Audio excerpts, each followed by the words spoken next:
इस कहानी का नाम है श्रवण कुमार। माता पिता के प्रति प्यार, सम्मान और श्रद्धा संतान का सबसे पवित्र कर्तव्य माना जाता है। हमारे देश में ऐसे पुत्रों और पुत्रियों के अनेक उदाहरण हैं जिन्होंने अपने माता पिता के लिए स्वयं भारी कष्ट सहे। भगवान श्री राम पिता की आज्ञा मानकर बन गए। पुरु ने अपने पिता के बुढ़ापे को स्वयं लेकर उन्हें अपना यौवन दे दिया। जहां आरा बेगम बादशाह शाहजहां की पुत्री थी। शाहजहां के कैद कर लिए जाने पर जहां आरा ने अपनी इच्छा से अपने बूढ़े पिता के साथ बंदी घर में रही और जीवन भर उनकी सेवा करती रही। ठीक इसी प्रकार श्रवण कुमार ने अपने माता पिता की जो सेवा की, उसके कारण आज उनका नाम बड़े आदर से लिया जाता है। श्रवण कुमार के माता पिता अंधे थे। श्रवण अपने माता पिता का बेहद ध्यान रखते थे। उन्हें समय पर नहलाते धुलाते, उनके खान पान का ध्यान रखते और इस बात के लिए हमेशा सावधान रहते कि उन्हें किसी प्रकार का कष्ट ना होने पाए। श्रवण की पत्नी बहुत दुष्ट थी। वह श्रवण के माता पिता को घटिया तरह का भोजन देती तथा श्रवण और अपने लिए अच्छा भोजन बनाकर रखती। इस भेदभाव को श्रवण से छिपाने के लिए उसने एक पतीली में भीतर से 2 भाग करा लिए थे। एक भाग में खाना अच्छा बनता था तो दूसरे भाग में घटिया खाना श्रवण के माता पिता को दिया जाता तो अच्छा और स्वादिष्ट भोजन अपने और श्रवण के लिए रखा जाता। एक दिन जब इस बात का भेद खुल गया तो श्रवण को बहुत दुख हुआ। उसने अपनी पत्नी को इस भेदभाव के लिए बहुत फटकारा और तब से और भी ध्यान से वह अपने माता पिता की सेवा और देखभाल में जुट गया। एक दिन श्रवण से उसके माता पिता ने कहा, बेटे, हमारी बहुत इच्छा है कि मरने से पहले बड़े बड़े तीर्थों की यात्रा कर लें।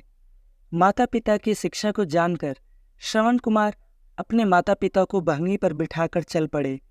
गांव-गांव, शहर-शहर और जंगल पर्वत लांघते हुए श्रवण कुमार अपने अंधे माता पिता को लेकर बड़े बड़े तीर्थों पर गया। घूमते घूमते एक दिन श्रवण कुमार अयोध्यापुरी के समीप जा पहुंचा। सरयू नदी के तट पर जब श्रवण पहुंचा तो उसके माता पिता ने कहा, पुत्र, हमें बहुत प्यास लगी है। श्रवण कुमार घड़ा लेकर चल पड़े। सरयू में जल भरने के लिए जैसे ही उन्होंने घड़ा डाला, घड़े से भक भक की आवाज़ जैसे ही उनके कानों में पड़ी, उन्होंने उसे जंगली हाथी समझकर शब्दभेदी बाण चलाया। तीर श्रवण की छाती में घुस गया। हाय की आवाज़ के साथ श्रवण एक और लुढ़क गए। कुछ ही देर में राजा दशरथ वहां आ पहुंचे। रक्त से लथपथ श्रवण कुमार को देखकर राजा दशरथ को बहुत दुख हुआ। उन्होंने श्रवण से क्षमा मांगी और उसका परिचय पूछा। श्रवण कुमार ने अपनी सारी कहानी कह सुनाई।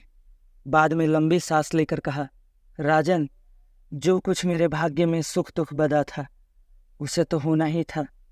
आपकी गलती नहीं है। मेरे प्यासे माता पिता मेरे इंतजार कर रहे हैं। यदि आप उन्हें पानी पिलाएंगे तो मैं शांति से मर सकूंगा। राजा दशरथ ने श्रवण से बार बार क्षमा मांगी और वह उसके बूढ़े माता पिता को जल पिलाने के लिए चल पड़े।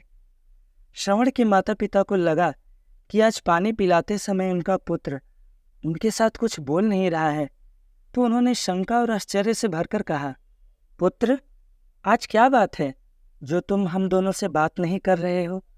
राजा ने श्रवण के अंधे माता पिता के पैर पकड़ लिए और सारी घटना कह सुनाई। श्रवण के अंधे माता पिता पुत्र शोक से व्याकुल होकर रोने लगे। उन्होंने कहा, हे राजा, तूने हमारे निर्दोष पुत्र की हत्या करके हमें जीते जी मार डाला है। हम तुम्हारे हाथ से जल नहीं पिएंगे। हम तुम्हें श्राप देते हैं कि जिस प्रकार हम पुत्र वियोग में तड़प रहे हैं, उसी प्रकार तुम भी अपने पुत्र वियोग में प्राण त्याग दोगे। राजा ने बार बार उनसे क्षमा मांगी, किंतु बूढ़े माता पिता ने रो रो कर अपने प्राण दे दिए।